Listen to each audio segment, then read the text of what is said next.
మకర రాశి వారికి శ్రీ విశ్వావసనామ సంవత్సర శుభ అశుభ ఫలితాంశములు. మకర రాశి వారికి 3వ స్థానంలో శని సంచారం వల్ల, అలాగే 3వ స్థానంలో రాహు సంచారం వల్ల, 6వ స్థానంలో గురు సంచారం వల్ల ఈ సంవత్సరం జరగబోయే శుభ అశుభ ఫలితాలు మిశ్రమంగా ఉన్నవి. అవి చూసుకుందాం. ఈ సంవత్సరం అంతా మకర రాశి వారికి మీ కష్టం ఫలిస్తుంది. అలాగే నష్టద్రవ్యాన్ని కూడా పునఃప్రాప్తించి చేసుకుంటారు. అలాగే మీ మాట నిలబెట్టుకునేటువంటి అవకాశం లభిస్తుంది. అంతేకాకుండా బంధుమిత్రులు మీపై అభిమానం పెరుగుట, అలాగే మీ పనులన్నీ కూడా విధి విధానంగా యథాప్రకారంగా సాగిపోతూ ఉంటాయి. అంతేకాకుండా గృహమందు యజ్ఞయాగాది గతువులు చేయుట, దైవ సంకల్పాలు నెరవేరుట, గృహంలో ఆధ్యాత్మిక వాతావరణాన్ని కూడా ఏర్పరచుకుంటారు. పండగ వాతావరణం ఏర్పడుతుంది. అపరిచితులుగా వచ్చినటువంటి వారి వల్ల కొత్త సంప్రదింపులు జరిపి లాభాన్ని పొందుతారు. విద్యార్థులకు కూడా మంచి ర్యాంకులు వచ్చే అవకాశం, ఉద్యోగ ప్రాప్తి, ప్రమోషన్లు లభించుట, ఉత్సాహంగా ఉల్లాసంగా నెరవేరుస్తారు పనులన్నీ. ఇంటి యందు ఆరోగ్యము, మనస్సులో సంతోషము, చేసే వృత్తి యందు తృప్తి సంతృప్తి కూడా కలుగుతాయి.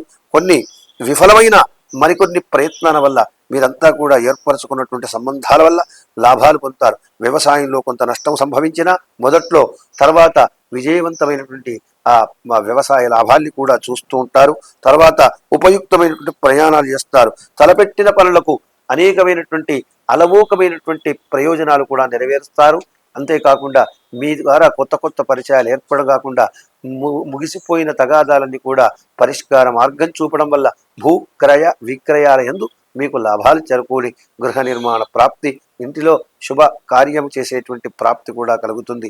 అంతేకాకుండా 6వ స్థానంలో గురు సంతరించడం వల్ల కొన్ని సోదరీ వర్గానికి చెందినటువంటి బాధ్యతల మీద పడతాయట.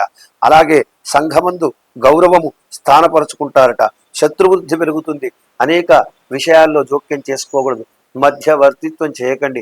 విద్యార్థులకు కొంత నష్టం జరిగే అవకాశం ఉన్నది. వ్యవసాయదారులు, ఇంజనీర్లు, డాక్టర్లు, లాయర్లు శ్రమ కోర్చి పని చేస్తే గాని ఫలం దక్కేటువంటి అవకాశం ఉంది.